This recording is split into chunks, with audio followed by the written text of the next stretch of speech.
आदरणीय भगवान रूपी दर्शकों, आप सभी को मेरा नमस्कार। मैं आज नेपाल के भौगोलिक परिचय की दूसरी श्रृंखला में शामिल हुआ हूँ। कृपया मेरी मेहनत को याद करें और इस वीडियो को पूरा देखें। वीडियो देखने के बाद कृपया सानो वीडियो क्रिएटर यूट्यूब चैनल को सब्सक्राइब करें। धन्यवाद। माउंट एवरेस्ट दुनिया की सबसे ऊंची चोटी है और कंचनजंगा तीसरी सबसे ऊंची बर्फ चोटी है।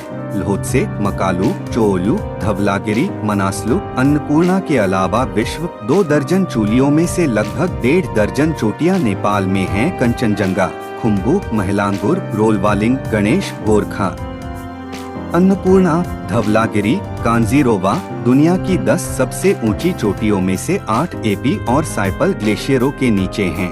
हिमशिखर शामिल हैं। आंतरिक हिमालय क्षेत्र, यह क्षेत्र मुख्य हिमालय से उत्तर तथा तिब्बती तटीय क्षेत्र से दक्षिण में स्थित है। उच्च हिमालयी क्षेत्र में अनेक नदी घाटियां हैं। यहाँ पुरंग, हुमला, मुगु, लंगू, बूढ़ी खोतांग, केरुंग, न्यानाम, रोंगसर, खुम्बू, कर्मा आदि बर्फ से ढकी घाटियां हैं। उत्तर में उच्च हिमालय और दक्षिण में होचा पर्वत के बीच ये घाटियां 2400 से 5000 मीटर की ऊंचाई पर हैं। कहीं कहीं गहरी खाइयां और घाटियां हैं। हुमला, जुमला, मुगु, डोलपा, मस्टैंग और मनांग वर्षा छाया में हैं और वर्षा बहुत कम होती है। इस क्षेत्र में शुष्क जलवायु पाई जाती है।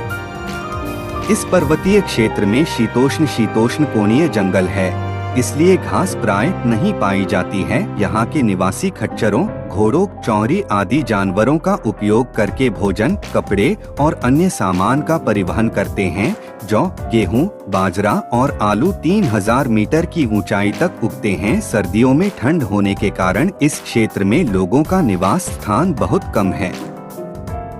सर्दियों की ठंड से बचने के लिए मौसमी प्रवास और अन्य मौसमी प्रवास अधिक होते हैं। सीमांत हिमालयी क्षेत्र, यह अंतर हिमालयी श्रृंखला तिब्बत के समानांतर तटीय क्षेत्र से लगभग 130 किलोमीटर उत्तर में फैली हुई है।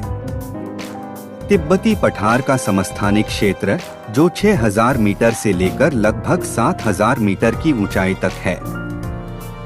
गंगा और सांगपो ब्रह्मपुत्र का जल क्षेत्र है।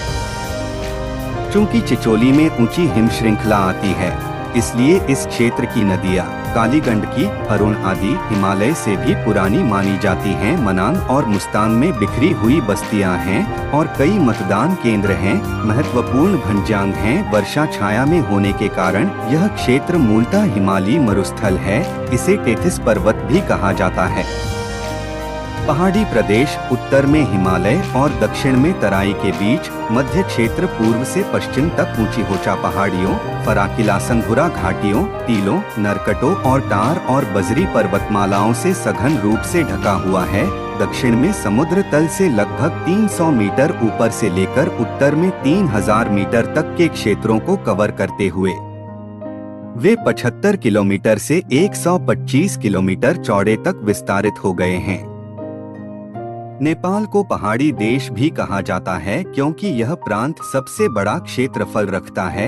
यहाँ विशेष रूप से आग्नेय चट्टान, स्लेट, वेल्ड तथा ग्रेनाइट जैसी चट्टानें पाई जाती हैं। इस क्षेत्र में इलम, पंचथर, तेहराथुम, धनकुटा, भोजपुर, खोतांग, ओखलढुंगा, कावरे पालनचोक, नुवाकोट, तनाहुन, लामजंग, कास्की, स्यांगजा पर्वत, पाल्पा, गुल्मी, अर्घा खांची, बगलुंग, प्यूथन, रोलपा, रुकुम, पश्चिम सल्यान शामिल हैं। जजरकोट, दैलेख, अछाम, डोटी, डडेलधुरा और बैकरी में 28 जिले शामिल हैं। सन 2078 की जनगणना के अनुसार 40.3% आबादी पहाड़ी इलाकों में रहती है। पर्वतीय क्षेत्रों को निम्नलिखित 3 श्रेणियों में विभाजित किया जा सकता है। चुरे पर्वत श्रृंखला। चुरे पर्वत श्रृंखलाएं समुद्र तल से 610 से 1872 मीटर तक ऊंची हैं, जो हिमालय श्रृंखला की तुलना में बहुत बाद में विकसित हुई, जो नेपाल के दक्षिण में स्थित है, जो पूर्व से पश्चिम तक फैली हुई है। इसे आमतौर पर चुरिया या चुरे पर्वत कहा जाता है। बाह्य हिमालय नामक यह पर्वत शिवालिक नाम से भी प्रसिद्ध है। यह नवीनतम पर्वत है।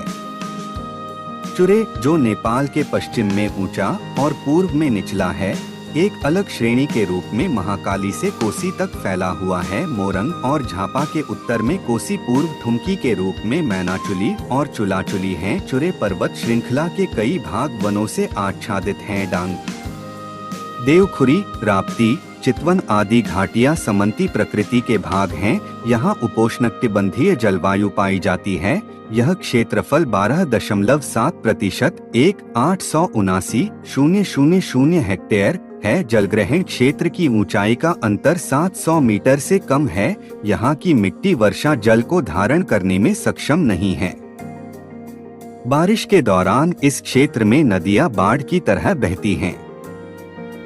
पर्यावरण की दृष्टि से चुरे पर्वत श्रृंखला अत्यंत संवेदनशील मानी जाती है। अब तक वीडियो देखने के लिए आपका बहुत बहुत धन्यवाद। कृपया प्रतीक्षा करें, मैं निश्चित रूप से दूसरी श्रृंखला के साथ भी उपस्थित रहूंगा। धन्यवाद और आपका दिन शुभ हो।